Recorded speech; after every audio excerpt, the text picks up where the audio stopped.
Então, através desse vídeo, vou demonstrar o cálculo da capacitância de um capacitor cilíndrico. Aqui, nessa imagem, a gente tem um esquema de como é um capacitor cilíndrico. Ele é constituído por dois cilindros condutores coaxiais, então eles estão no mesmo eixo, né? Esse eixo aqui, dessa saidinha, né, que a gente vê aqui na imagem, eles têm o mesmo comprimento, né, que é L. E o do meio ele é um cilindro maciço, né, de raio menor, no caso o RA aqui, e o maior ele vai ter o RB, ele pode ter o tamanho dele aqui, mas o que importa para a gente é o que está aqui dentro, né? Então, de RB até RA, a gente tem esse vão, né? É o que importa para a gente, pelo fato dos capacitores eles precisarem da distância para poderem fazer a guarda de cargas, enfim, a função dele.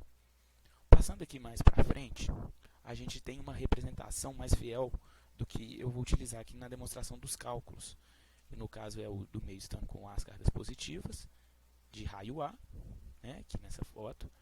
O maior estando com cargas negativas, raio B, com as linhas de campo, né, do campo elétrico. Esse daqui tem a mesma coisa, ó, as linhas aqui no caso azul. E ele tem uma coisa maior que é a superfície gaussiana, né, que eu vou estar utilizando. Aqui nesse outro eu fiz um esquema que ele é como se eu estivesse observando esse cilindro dessa maneira,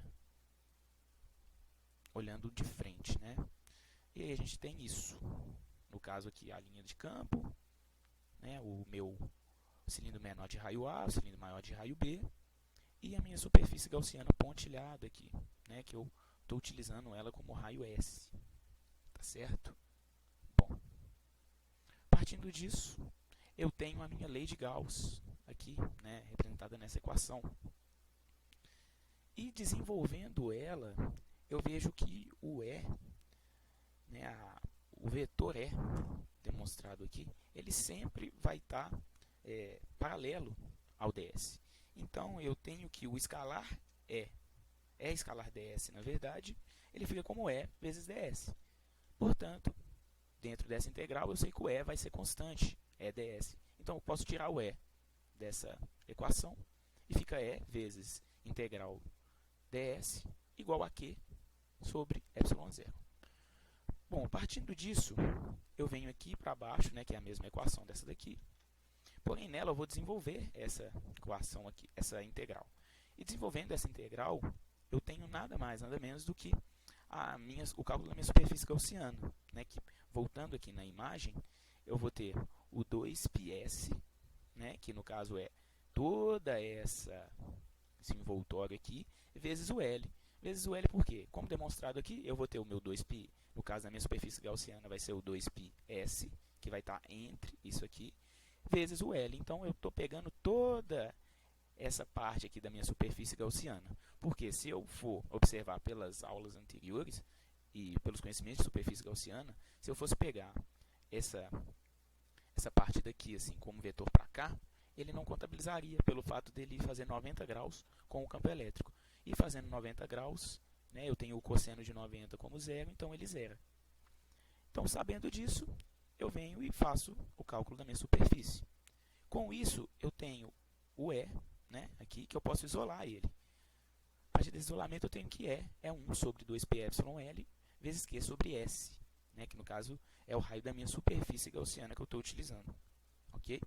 Bom, indo mais para frente, como eu já tenho o meu E, eu já tenho o valor do meu E, eu venho para calcular o ΔV. E nesse cálculo do ΔV, eu consigo ver algumas coisas interessantes. Primeiro que a equação original, né, do meu ΔV, ela possui um menos aqui. Né? Porém, eu consigo tirar esse menos e inverter, né, os meus limites de integração. E invertendo esses limites de integração, tirando esse E, eu tenho essa conta. Como eu já demonstrei anteriormente, E escalar ds é E ds. E o meu limite de integração do positivo para o negativo é do A para o B. Pelo fato do A possuir as cargas positivas, o raio A com as cargas positivas e o raio B com as cargas negativas.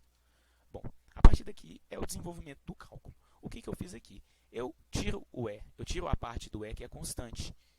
Né? A gente já demonstrou o E aqui como isso, né, que eu mostrei aqui. E dentro dessa integral, o único elemento do E que não vai ser constante, a gente observa aqui, seria o raio. Pelo fato da integral está pelo raio, né? A integral está de A até B. Restante, tudo aqui é constante. Logo, eu tiro todo o meu E para fora, sobrando ds sobre o 1 sobre S, que é o meu raio, tendo essa resposta aqui. Bom, aí mais para frente eu desenvolvi o meu cálculo, no caso eu mantive tudo que estava fora, e desenvolvi dentro da minha integral. Essa integral ds por ds é bem famosa, então eu já consigo aqui ln de S de A até B.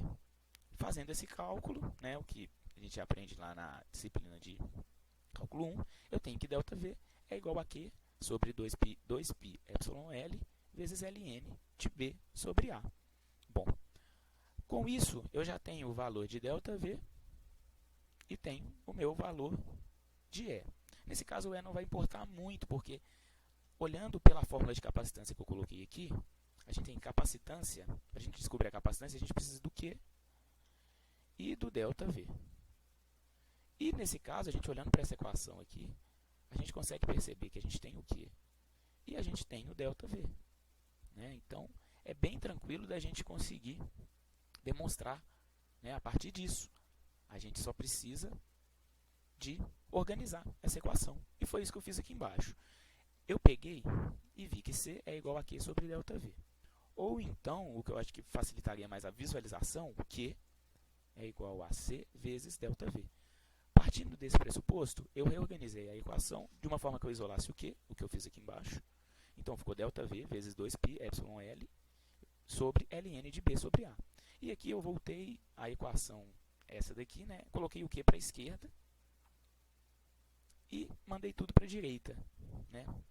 Bom, para fazer essa mudança aqui, no caso a gente fala que a gente joga, mas a gente não joga. Eu fiz a divisão de ln na esquerda, ln B sobre A na esquerda, e a divisão de ln B sobre A na direita. Então, no caso, corta o ln aqui, então o ln ficou aqui, né? A divisão de ln, e eu fiz a multiplicação de 2π εl aqui, e fiz a multiplicação de 2π εl aqui, o que cortou o 2π εl aqui, com o que eu fiz a multiplicação aqui. Quando eu multiplico os dois lados da equação, não muda o valor, e o 2π εl veio para cá. Então, eu tive esse resultado. Reorganizando, Q igual a C vezes ΔV, eu fiz Q é igual a C vezes ΔV. Então, a partir disso, eu sei que o que eu coloquei em parêntese aqui é o meu C, pelo fato de eu já ter o Q, né, igual a algo vezes o ΔV. Esse algo, como demonstrado aqui, é o meu C. Logo, 2π ε0l sobre ln de B sobre A é a capacitância de um capacitor cilíndrico demonstrado aí para vocês.